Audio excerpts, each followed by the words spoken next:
right, so speaking of our presenter today, we have Mike Manuel, our front-end team lead with us, and we're very excited to hear what he has to share.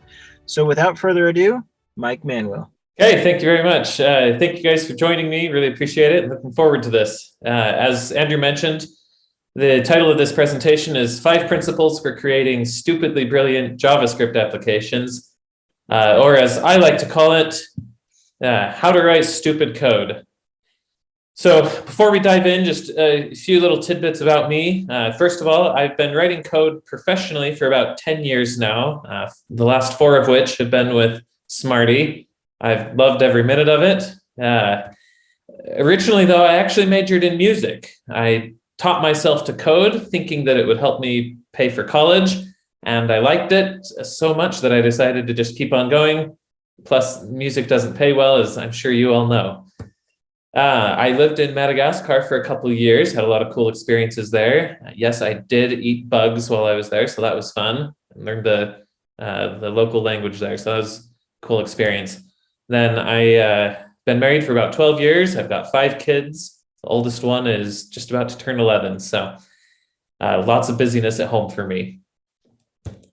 Okay, so let's talk stupid code a little bit. So when I was a brand new developer, I did not believe in stupid code. As a matter of fact, I recall an experience in a job interview where I was asked about an accomplishment that I was particularly proud of or something to that effect. And I went off on this really, really difficult project that I had done. I don't even remember what it was, but I talked about how complicated the code was, and basically I was bragging about how I had crafted some incredibly complex code, and I was really proud of that. These days, I'm no longer proud of that at all. These days, the type of code that I'm proud of is when I look at it and I say, wow, that is so stupid. There's nothing intelligent at all about this code. And that's when I feel like I've accomplished something. We live in an interesting world. It's very complicated in many ways. I mean, you look at the billions of galaxies, and on the large scale or on the small scale, the complexity of cells on in a leaf or anything else. But all this complexity that we're surrounded by in the universe is actually entirely built and structured on a few very simple and basic principles.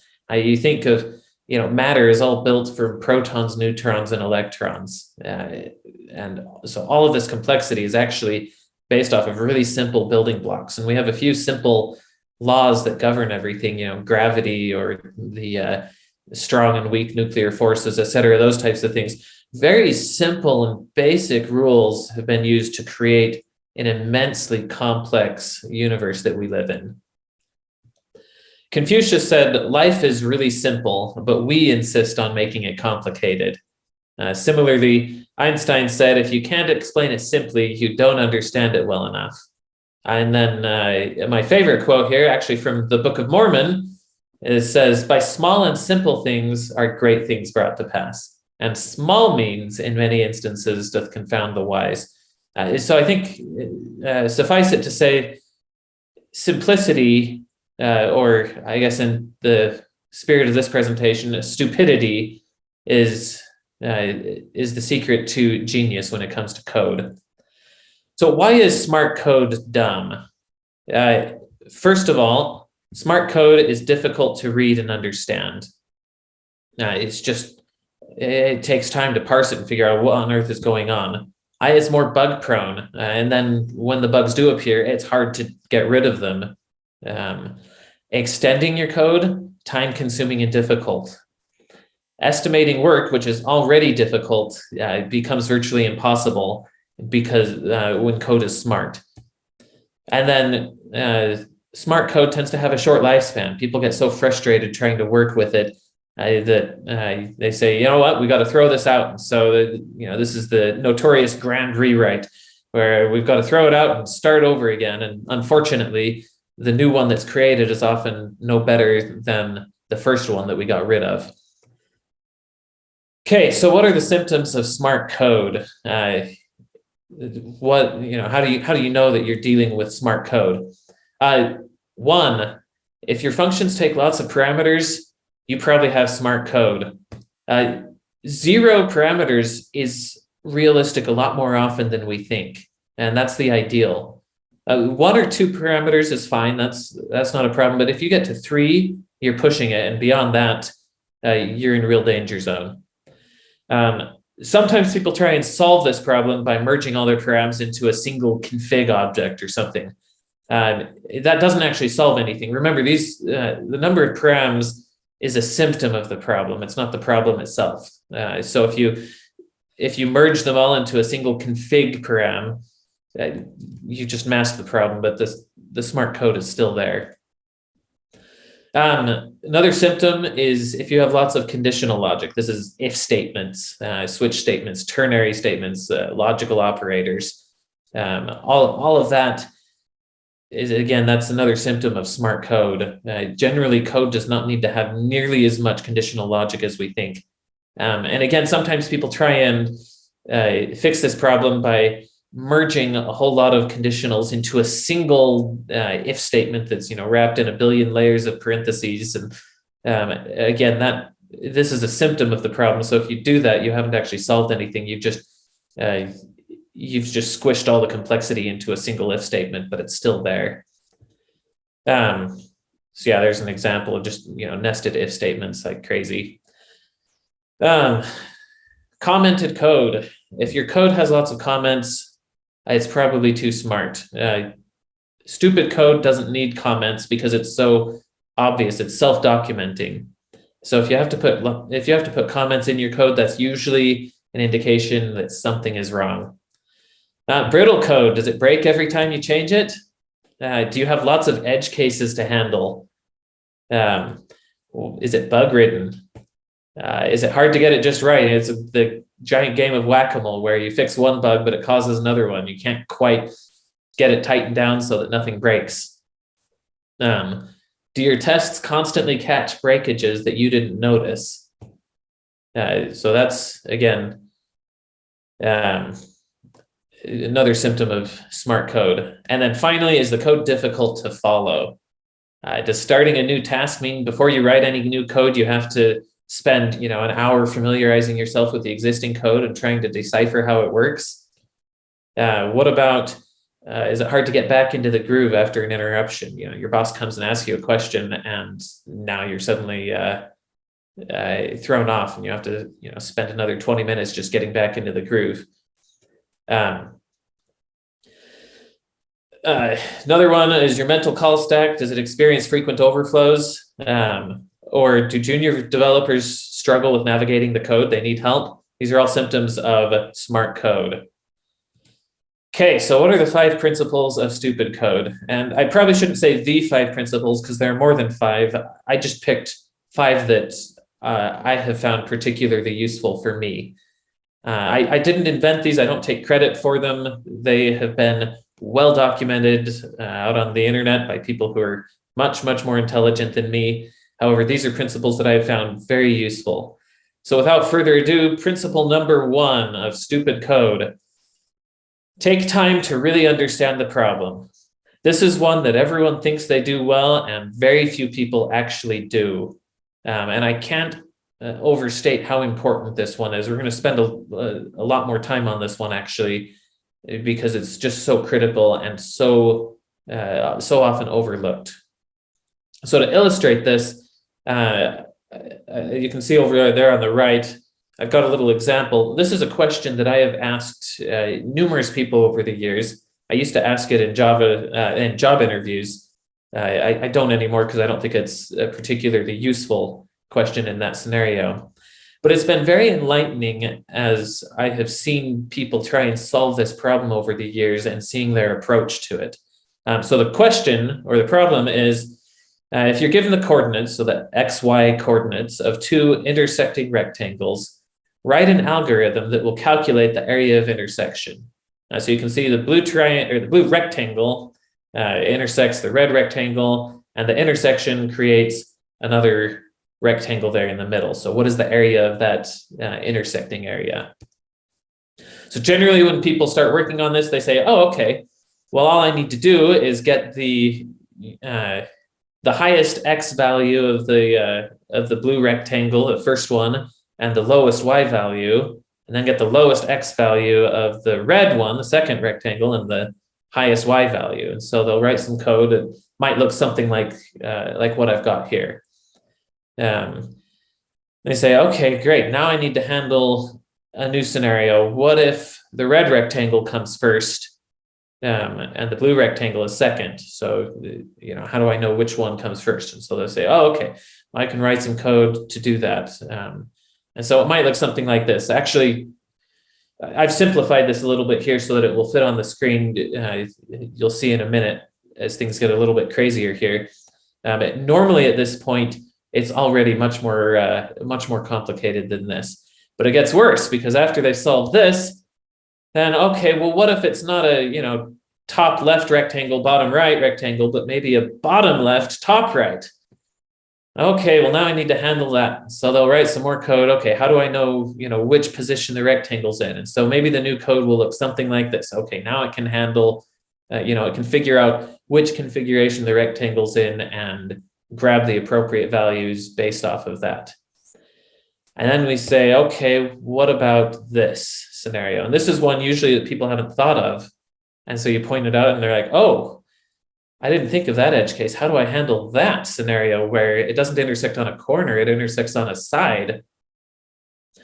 Then while we're at it, let's throw in, what if the intersection actually overlaps on the side both ways? Or what if one rectangle is entirely inside the other one? Or what if, this one I call the American flag one, you've got it intersects, but it actually lines up right on a corner. Or maybe there's this one that it's not on the corner, it's on the side where they share a line. So at this point, people usually start panicking and the code starts flying and they figure out all sorts of edge cases. Again, remember, edge cases is a symptom of smart code. They say, okay, now I've got it. And they figure out, okay, this handles every single scenario we think. It appears to work. We can't think of any other edge cases that it doesn't handle. We hope it works. We're going to need an awful lot of tests to make sure it really does. So question, could we simplify this code if we took some time to better understand the problem? Let's dive into this a little bit, look at things a little bit more closely. So if we look at this in a little more detail, and my presentation seems frozen here. There we go. So if we look at this in a little more detail, we see, okay, here are all our edge cases that we need to handle. Let's just zoom in on one of these. It will take this one. It doesn't really matter. And let's evaluate the problem a little bit. So you'll notice here on the left, these two corners, they actually share the exact same X value. They have different Y values, but it's the same X value. If we look here on the right, it's the same thing for these two. And then if we did the same thing on the rectangle, of course, that would be the same. So essentially, between these two rectangles, we have 4 unique values for X. And the only ones that we care about are the ones that are in the intersecting rectangle, which would be the middle 2. Let's take a look now at all of our other edge cases. You can see, okay, we've got all their, they each have 4 X values, regardless of how they intersect, 4 different values for X. And regardless of what the edge case is, the only ones we care about are the ones in the middle. No matter what the configuration is, it's only the ones in the middle that we care about. The ones on the outside don't matter. Now, with this understanding, we can actually solve this problem with just a few lines of code, because all we need to do is sort our X values and get the middle 2. And then the same principle holds for the Y values. We sort those and grab the middle 2. We don't need to check if one rectangle is inside the other or what orientation they're in or anything like that. We just grab the middle values. So the final code looks like this. and a helper function. That's the full code. And actually, this could be simplified even further if you look at it. So there's not a lot of complexity here. This is, again, an example of how smart code can be made dumb if we take the time to really understand the problem. And this is where I think we go wrong 95% of the time when we have smart code. Okay, if that's not the problem, then one of the other 4 principles probably is, or will help us solve the problem. So this one, I've called it decouple different ideas. Separation of concerns is a term you've probably heard.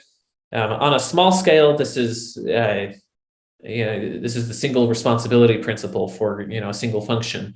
On a larger area, this is their architecture patterns like MVVM or MVC, MVP, Viper, among others.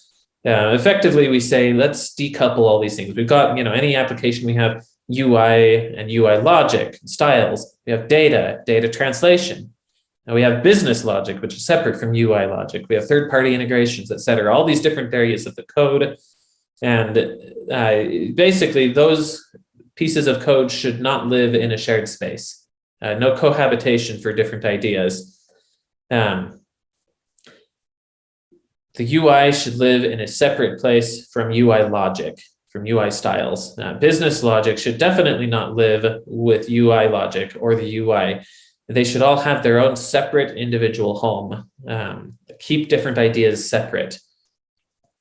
Principle number 3, pass the thing instead of the parts to build the thing. There are other names for this that you're probably more familiar with. I like this one because it's so plain and stupid. And again, this is a presentation about stupid code, so I like stupid titles.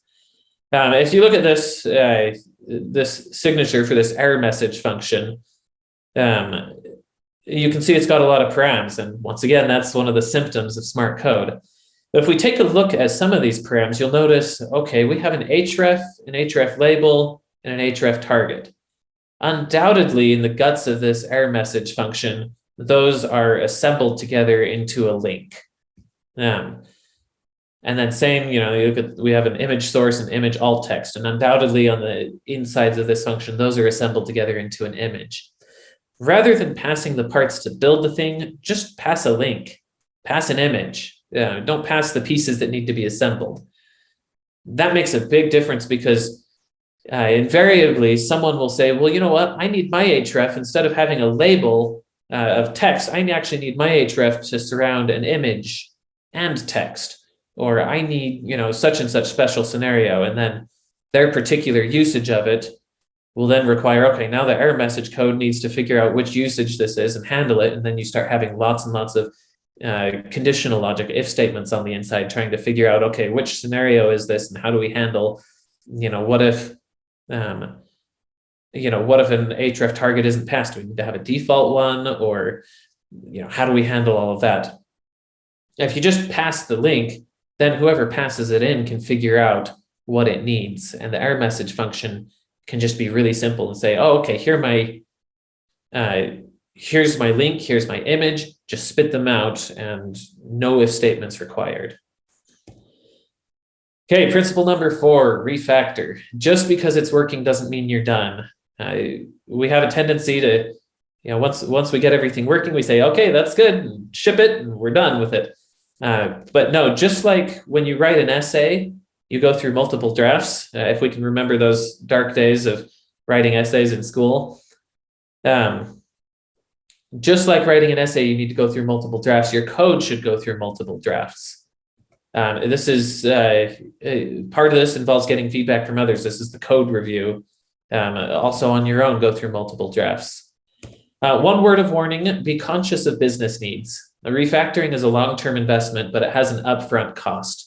And we need to be aware of those costs and understand how they fit in with the bigger picture. It's easy to get stuck in an eternal refactor pattern where you never actually ship code because you're never done with it. So a few guidelines along those lines. Don't be afraid to deploy and then refactor after the fact. Only if your code works. So if it doesn't work, don't deploy it. But If it works, go ahead and deploy it and then refactor it after the fact. That allows your code to start generating the business value that it was written for, but also gives you time to be able to go back and fix it so that you don't end up supporting a nightmare for years to come. Refactor gradually. Refactoring isn't an event, it's a process. It's okay if it takes time. You don't have to get there right away. Aim for better instead of perfect. It's okay if your refactor doesn't fix every problem that's there. Just make sure you're improving it. And over time, in the long trajectory of things, you will have very stupid code, which is perfect. And then finally, distinguish between important and unimportant refactors. There are some times when it's okay for code to be smart. It's not ideal, but it's okay. If there's code that's only used in one place and nothing else depends on it, it's probably not the end of the world if it's a little smarter than it ought to be. On the other hand, code that's structural or foundational, that's used throughout your application, that code is much more important to get right. So distinguish between those, prioritize the important things, and it's okay to let the unimportant things slide for now. Okay, and then principle number 5, I'm not going to spend a whole lot of time on this one. TDD, specifically the red-green refactor pattern. So what that is write one and only one failing test. 2, write just enough code to get that test to pass. 3, refactor that code. And then 4, rinse and repeat. Continue on just doing that over and over again. Write one and only one test, get it passed, refactor. This pattern, if done correctly, it produces really, really dumb code. Ironically, it produces code that's so dumb it doesn't actually really need to be under test, but the cool thing is it already is. One note about testing on the front end, I don't generally test the UI. I'll test business logic, UI logic, anything that's logic, but I don't see a whole lot of value in most cases of testing the UI itself. So, does this, is the padding on this element correct, or is the color accurate, or whatever? I don't test those things.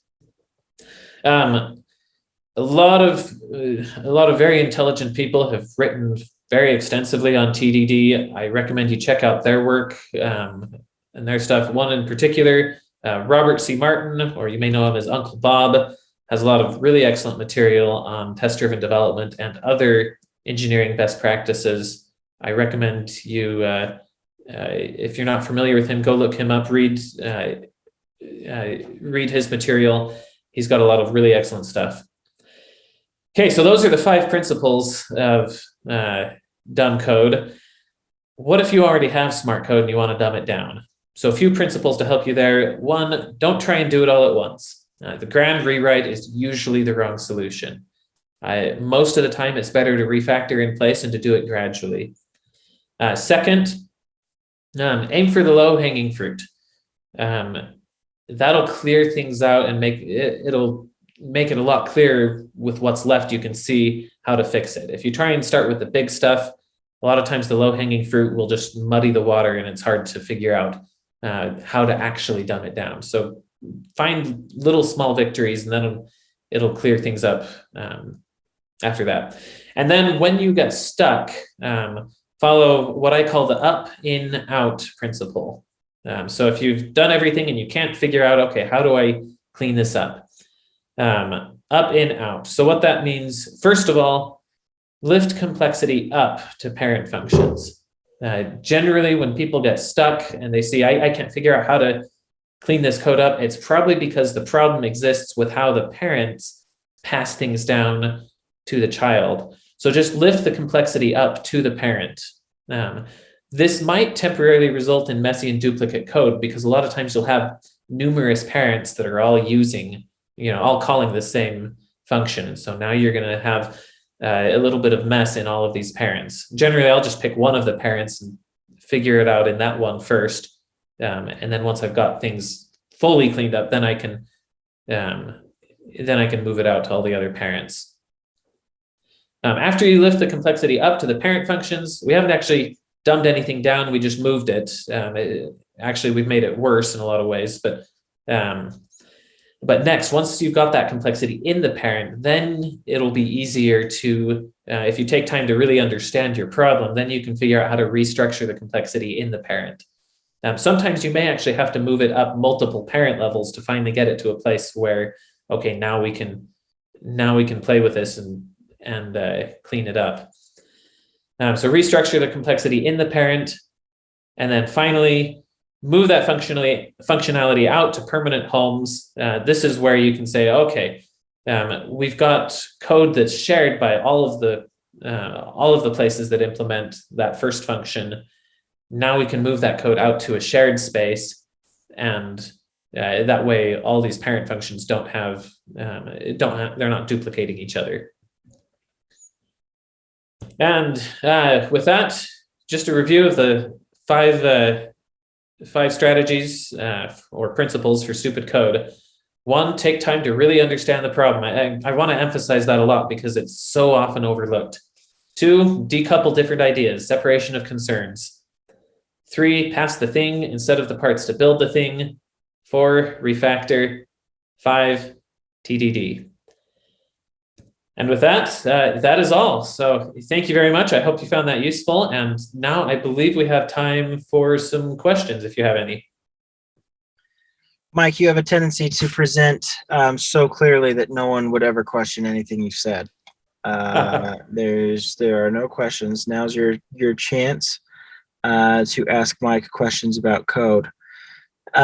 While he's got this screen up, we do have a stupid simple address validation that you can try out if you are interested in using any sort of address validation.